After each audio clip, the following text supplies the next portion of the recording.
A 48-year-old black CEO walked into her own luxury hotel and was told we're full guests only. She didn't argue. She made one phone call and everything changed.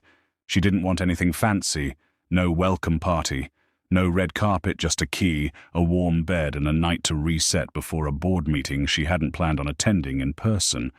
But when Vanessa Claiborne stepped through the revolving glass doors of the Oakmark Grand Hotel in Des Moines, Iowa, nothing went as expected. She walked in with the kind of quiet confidence that didn't need attention. Her soft loafers didn't click. Her tailored slacks weren't flashy, and her blouse, a dusty blue silk, was clean but plain. A canvas duffel hung off her shoulder. No assistant, no entourage. She looked like any guest, or maybe someone trying to be one behind the front desk. A young receptionist was chewing on the end of her pen, her acrylic nails tapping against the keyboard. She glanced up and offered a routine smile, the kind reserved for people you're about to turn away checking in. Vanessa smiled polite as ever. Yes, under Claiborne. Vanessa, the girl's fingers moved across the keys, then stopped. She blinked, lips tightening. I don't see any reservation under that name, that's all right. There's a suite always held open for me, ma'am. We're actually at full capacity tonight. The girl's tone shifted slightly. You'd need to have a confirmed booking to stay here for guests only. Vanessa's smile didn't drop, but the weight in the room shifted. She looked past the girl to the gold plaque behind her. Oakmark Grand, a Claiborne property. Her name wasn't just on a reservation. It was on the building. I am a guest, she said quietly, and more than that, I own this hotel. The girl blinked again for a second. She looked stunned, like Vanessa had just told her she was the Queen of England. Then her lips curled into a skeptical smirk. You own the Oak. Mark Vanessa nodded calm. The girl leaned toward the desk phone. I'm going to have to call the manager. Go ahead across the lobby. A couple in golf polos looked over a man sitting near the fireplace, tilted his head. Vanessa could feel it, the shift, that familiar weight, the look of someone must be lying, and we think we know who it is. Moments later, a thin man with a crooked tie and a clipboard appeared from a side door. His badge read Assistant Manager Neil Dorrance. He took one look at Vanessa and immediately started speaking with forced cheer. Good evening, is there a problem with your reservation? She claims to own the hotel, the receptionist said a little too loudly. Neil hesitated. Vanessa kept her eyes on him. I don't claim I do. My name is Vanessa Claiborne. You'll find it on every quarterly report and every executive board memo. I'm here for one night. You should have a suite held under the owner block. Neil adjusted his glasses, right? Just give me one moment, please. He turned toward the back, muttering something into his walkie. Vanessa stood still. She didn't fidget, didn't raise her voice, but the air was getting thicker. That's when security appeared, not aggressively, not hands-on, but enough to make a point. One stood near the elevators, the other beside the coffee bar, just in case Vanessa's gaze didn't move. She didn't flinch. But inside, she felt it, that quiet fire rising in her chest, not just because they didn't recognize her, but because they thought she didn't belong again. She could have pulled out her ID. She could have shown emails, ownership papers, photos from the ribbon cutting 6 years ago. But instead, she stepped back, pulled out her phone, and made one call. That's all she needed. But she knew this wasn't just about a room. It was about something much deeper. And the people around her were about to learn that the hard way Vanessa didn't pace. She didn't sigh or look at the time or start recording like some people might have. She just stood in the corner near the marble pillar, phone still in hand, quietly waiting. The call had lasted only 26 seconds. She didn't have to explain much. She didn't even raise her voice. Just gave her location, her name, and said, I've been denied access to my own property. I need this resolved immediately. And then she waited at the front desk. The receptionist kept typing, as if the screen might somehow change the truth. Neil, the assistant manager, returned with a folder in hand. He looked nervous, but when he saw Vanessa still standing there calmly, he tried a different tone. Miss Claiborne, he said, emphasizing the last name this time.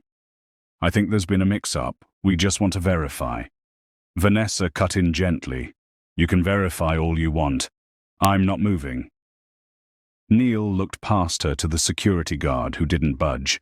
The staff was frozen in a quiet standoff, unsure whether to escalate or apologize. Neither option felt safe. She noticed the stairs, 3 women sitting near the window whispering behind their hands. A young man holding his laptop half open, pretending not to listen. The doorman was no longer greeting anyone, and that's when she saw it. The receptionist checking her phone under the desk, scrolling, searching, probably Googling her name, probably expecting nothing. It would have been funny if it weren't so familiar, because it always played out the same way people thought they knew what power looked like, what leadership sounded like, what ownership wore, and someone like her brown skin, textured hair, pulled into a neat puff.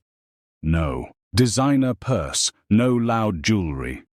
She didn't match the picture, so they questioned it. That's what stung. Not the denial, but the fact that it wasn't even surprising anymore. She remembered another hotel lobby years ago in Milwaukee. She was 28, just made VP, wearing heels that gave her blisters, and a suit 2 sizes too big because it was all she could afford. Security had followed her from the moment she walked in. The only thing that saved her was the CFO coming down to greet her in person. She hadn't forgotten that day, and here she was 20 years later, still proving who she was in a building with her name on the paperwork. She sighed softly, eyes scanning the room. No apology, yet no correction. Just the ticking clock and people trying not to stare too hard. And then the elevator dinged. 2 men stepped out, one in a grey suit with a clipboard, the other in a company fleece. Neither of them looked like hotel staff. They moved with purpose. Vanessa recognized them immediately. Regional Vice President Brent Kessler, District Manager Carlos Reno. Now it was their faces that showed a flicker of panic. Brent approached fast, nodding at Neil without even stopping Miss Claiborne. "We are so sorry, I just got the call," Carlos followed, breathless. "We're taking care of this right now." Neil started to speak, but Brent cut him off with a look. The receptionist froze in place, eyes wide. She suddenly realized who Vanessa was. Her face turned pale and she slowly took a step back. "Suite 12002 has been cleared," Carlos said, checking his tablet. "The driver's being rerouted to take you anywhere you need in the morning. Your usual fruit tray and espresso order will be waiting." Vanessa gave the smallest smile, "Thank you," but she wasn't done watching. She wanted to see how everyone responded now that they knew who she was, whether their tone would shift, their posture would change.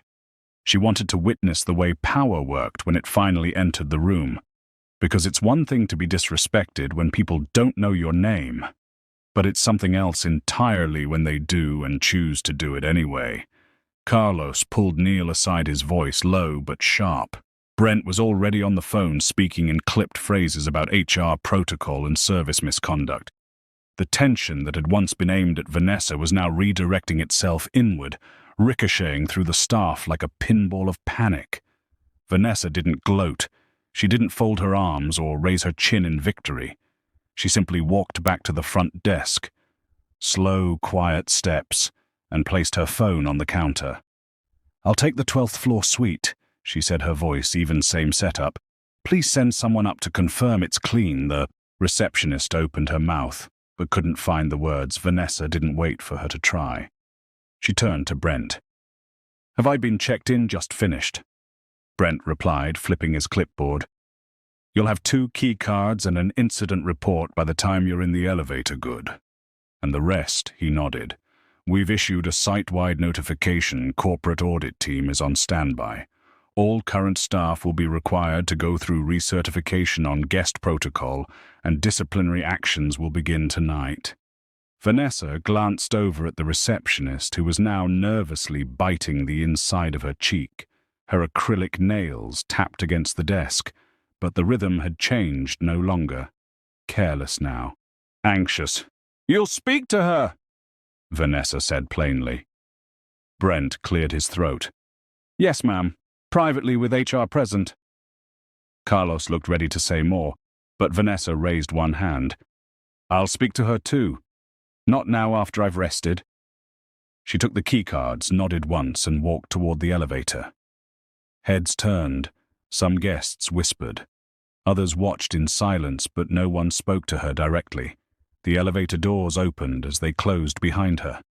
Vanessa could still see Neil standing stiff near the front desk, visibly sweating on the 12th floor. Her suite smelled faintly of lemon and eucalyptus. The fruit tray was there, espresso pods neatly stacked beside the machine. A handwritten card with her initials waited on the table. Though it had clearly been rushed, she walked through the room slowly, almost like she was inspecting it. Not just for cleanliness, but for attitude, for intention, for proof that somewhere someone still cared about the experience she once built with her bare hands, because this hotel wasn't just a business. It was her story. She remembered being 33, pitching to a bank in Minnesota that didn't believe she could pull it off. They barely listened, offered brutal loan terms, and practically dared her to succeed. She did. And now, nearly 2 decades later, standing in one of her signature penthouse suites, she was still having to prove it. Her phone buzzed a message from her assistant. "Everything in motion. Let me know if you want a media statement." Vanessa paused. She could have made this public easily. One tweet, and it would have been viral. One interview, and the headlines would have written themselves. But she wasn't interested in headlines tonight. This wasn't about rage. It wasn't about revenge. It was about respect, and how it was too often tied to assumptions, not reality. She sat on the edge of the bed, hands folded in silence outside. The night was still alive. Traffic humming along Grand Avenue, the distant horn of a freight train in the industrial zone, but in the suite it was still heavy. Then a knock at the door-room service. The young man brought in a fresh espresso, a note of apology from the kitchen manager, and an offer to send a massage therapist on the house. Vanessa thanked him softly, then closed the door behind him. She sat back down, took a slow sip of the espresso, then looked toward the window at the faint lights flickering across the city. She could feel a shift beginning not just in this hotel, but in herself. Something was going to change at exactly 6:30 a.m. Vanessa Claiborne descended the elevator this time, not as a guest, but as the CEO. Her suit was crisp, deep charcoal, with a clean ivory blouse heels that echoed with every step, and a quiet focus in her eyes that no one dared interrupt. The lobby, just beginning to stir with early checkouts and coffee runs, shifted when she appeared. Staff turned, conversations paused. Even the barista behind the corner kiosk stopped mid-pour. Brent and Carlos were already waiting near the fireplace with 3 folders and 2 cups of coffee neither of them had touched. They looked like men who hadn't slept, and probably hadn't. Vanessa nodded slightly and headed straight for the small executive conference room just past the concierge desk. Brent followed. Carlos fell in step behind inside the room. Seated stiffly were the assistant manager, Neil, the receptionist. Her name tag read Kayla Mendez, and a woman from HR who introduced herself only as Marta from corporate. Her notepad was already open. Vanessa didn't sit. She remained standing at the head of the table, arms folded. No one spoke at first. The silence was dense. Then Vanessa asked quietly, "Would someone like to explain what happened last night from your perspective?" Kayla looked down immediately. Neil cleared his throat but couldn't find a single word. Vanessa waited. Finally, Kayla mumbled, "I just didn't think she was... I didn't expect you didn't expect someone like me to own the building." Vanessa finished for her calm, controlled. Kayla nodded. "Barely. Was I rude to you?" Vanessa asked. Kayla shook her head. "No, Mom did. I raised my voice. No, did I threaten anyone?" Kayla's voice was barely a whisper. "Now no." Vanessa took a slow breath and turned slightly toward Mata. "I don't need this to be a firing squad," she said, "but I do need accountability." Marta nodded, understood. Carlos chimed in. We're prepared to issue a formal write-up and remove her from front desk rotation until recertification is complete. Neil will be placed on administrative review pending further interviews." Vanessa nodded once, then finally sat down. She turned toward Kayla again. "How long have you worked here? 4 months. And in that time, how often have you ever thought about who built this hotel? Where it came from?" Kayla hesitated. I guess I just assumed it was some corporation, a group of investors or something." Vanessa let the moment hang. "Do you know how many properties I've built across this country?" Kayla shook her head. 17, from Baltimore to Phoenix. Every one of them designed with intention. Luxury made accessible. Service made human. I built this brand because I was tired of being treated like a shadow. So tell me, why is it that when I walk into my own lobby, I'm still invisible to the people working under my name?" Her question wasn't angry. It was tired, honest, heavy. Kayla looked like she wanted to melt into her chair. Neil stared straight ahead, face red. Carlos spoke up. "We've already drafted a memo. It'll go out to every Claiborne property today. Mandatory, staff-wide inclusivity training, a reset, no exceptions." Vanessa looked at him. "Make sure it's not just another box to check. I'm not interested in people memorizing scripts. I want them to understand what respect looks like when they think no one's watching." Brent finally spoke. "We'll make it real." Vanessa stood. The meeting was over. As she walked out of the conference room, the lobby seemed to straighten itself. Staff scrambled, some nodding nervously, but she didn't acknowledge them. Not yet. She wasn't interested in performance. She was looking for change. But before she left the hotel, there was still one more conversation she needed to have, and it had nothing to do with policy. Vanessa waited until the morning rush had thinned out. She wasn't trying to be dramatic. She just wanted to make sure no one could hide behind distractions. No ringing phones, no fake smiles for guests. Just stillness and truth.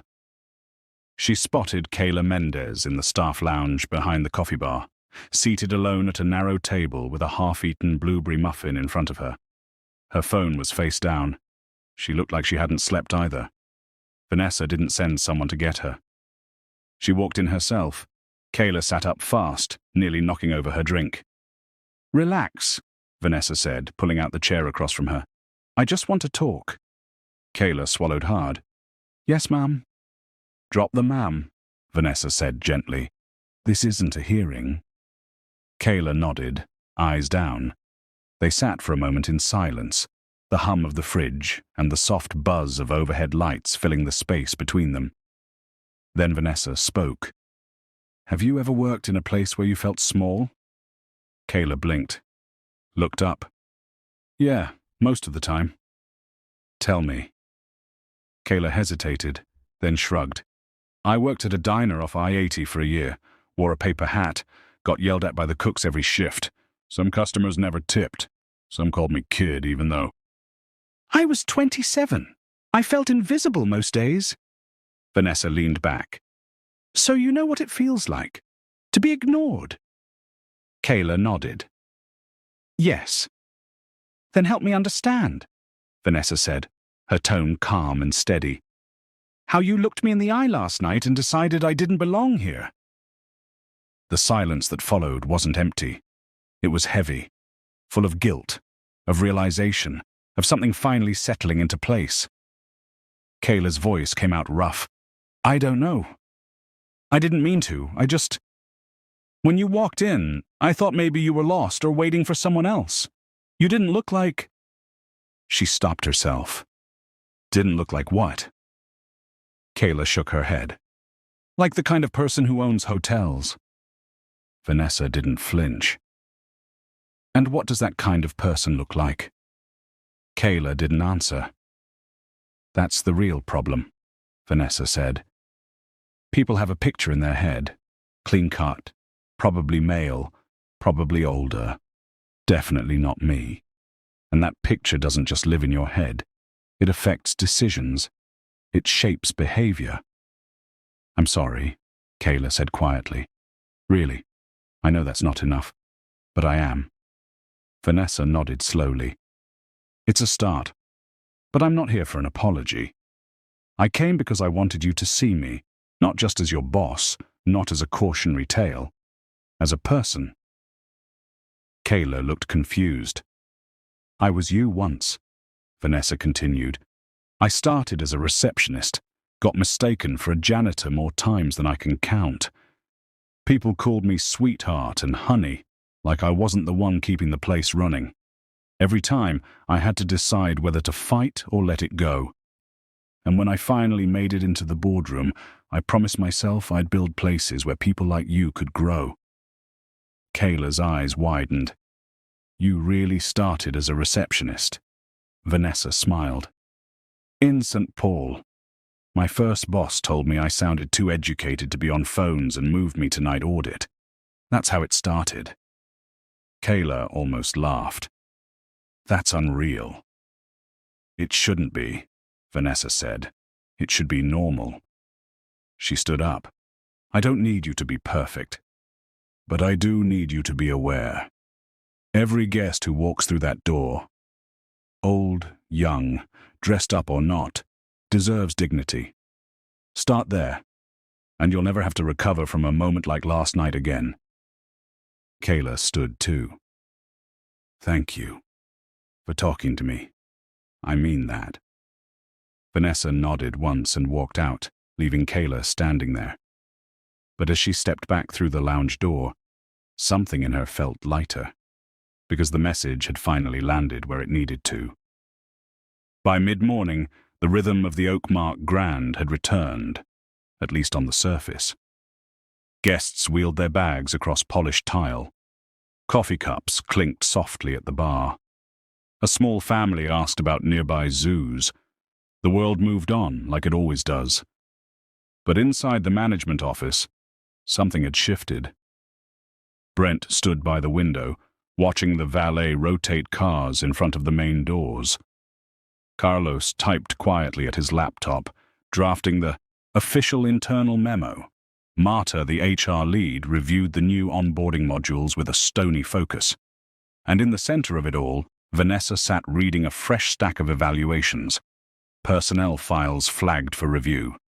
She wasn't angry. She was precise. I'm not here to punish, she said aloud, scanning one report. I'm here to prevent repetition. Carlos looked up. We're adjusting our interview process for front desk hires, not just screening for skills. We're adding empathy tests, pattern analysis, bias evaluation. Good, Vanessa replied. She tapped her pen once against the desk. And put me on the rotation starting next quarter. I'll start showing up at random properties, quietly, like I did here. Brent raised an eyebrow. You want to be what? A secret guest? Not secret, she said. Just anonymous. Until I'm not. Carlos grinned slightly. That's going to make a lot of people nervous. Good, she said. Let them sit in it. The real version of this job doesn't come with warnings. She stood, slipping the papers into a folder. Have the new training go live by next Friday, and include story modules. I want staff reading actual guest experiences, not memorizing fake scripts, real words, human ones. Brent nodded. Consider it done. Vanessa left the office and walked back into the lobby. She stopped near the reception desk, where a new agent had taken over. He smiled immediately, respectfully, like someone who understood she wasn't just another executive passing through. She returned the nod, then looked around. Everything seemed still on the surface, but she could feel it. Small cracks forming in old habits. And that's how real change begins. Not with a press release, not with a public apology, but with quiet corrections, repeated until they stick. She made her way to the elevator, headed upstairs to grab her things. Her flight wasn't until late afternoon. There was time. When the doors opened on the 12th floor, she stepped out, heels soft against the carpet. The hallway smelled faintly of fresh linens and lemon. Her suite door stood ajar, Housekeeping must have just finished. Inside, her bag was packed, neatly zipped. Her laptop rested on the desk, charger coiled. Everything in order, except for one thing, a note, folded, sitting on the nightstand. She picked it up and opened it. "Miss Claiborne, thank you for your grace. I'll be better. Kayla." It wasn't fancy, no envelope, just lined notepad paper and careful handwriting, but it meant more than any pre-written company apology ever could. Vanessa folded it once and slipped it into her purse. Downstairs, a car was waiting. As she exited through the lobby, the same doorman from the night before opened the door with purpose. "Safe travels, Miss Claiborne," he said warmly. "We hope to see you again soon." She smiled. "You will." As the car pulled away from the curb, she didn't look back. She didn't need to, because she'd left something behind, something heavier than luggage. She'd left the weight of being misjudged, the quiet ache of always having to explain her worth. And what replaced it was better. Understanding, discomfort, growth, for them, and maybe even for herself. But there was still one last thing she wanted to say, and it wasn't for the hotel or the staff. This message was for anyone who's ever had to stand in a room and prove they belonged. The ride to the airport was quiet. No small talk from the driver, no music on the radio, just the soft whir of tires on pavement and the blink of a turn signal now and then. Vanessa sat in the back seat, one hand resting on her purse, the other holding Kayla's folded note. She hadn't read it again. But it was there, like a reminder, a small piece of proof that the night before hadn't been for nothing. She stared out the window, at rows of brick buildings, corner gas stations, faded signs for bakeries and auto shops. This wasn't where she'd planned to be this week, and yet, maybe she was meant to be here, not for the board meeting, not for the business, for the conversation. Because the truth is, this kind of thing didn't shock her anymore. She wasn't angry that it happened. She was tired that it kept happening. Tired of how often worth gets measured by assumptions. Tired of how quickly people sort you into categories without asking a single question. Tired of being made to explain things she should never have to say aloud. Yes, this is mine. Yes, I built it. Yes, I deserve to be here. And yet, she wasn't bitter. That's the part people don't understand. Vanessa didn't carry bitterness. She carried memory. And memory, if you use it right, can be powerful. As the airport signs came into view, she thought about her younger self. That girl working night shifts in cheap flats and stiff uniforms. No makeup, no recognition. Just drive, just belief. Belief that someday she'd build something no one could take from her. She had done that, but buildings weren't enough. Because even with 17 properties and a team of executives reporting to her, people still looked at her and saw something else. Something less. So what do you do when the world refuses to see you? You make sure you see yourself clearly, without apology. And then you walk in anyway. You hold your ground. You speak plainly. You don't beg for permission. You act like the door was always yours. Vanessa stepped out of the car, grabbed her bag, and nodded at the driver. No more words needed. Inside the terminal, people rushed around her, coffee cups in hand, roller bags trailing behind. TSA announcements echoed overhead.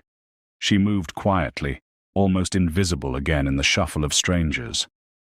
But in her chest, something had settled.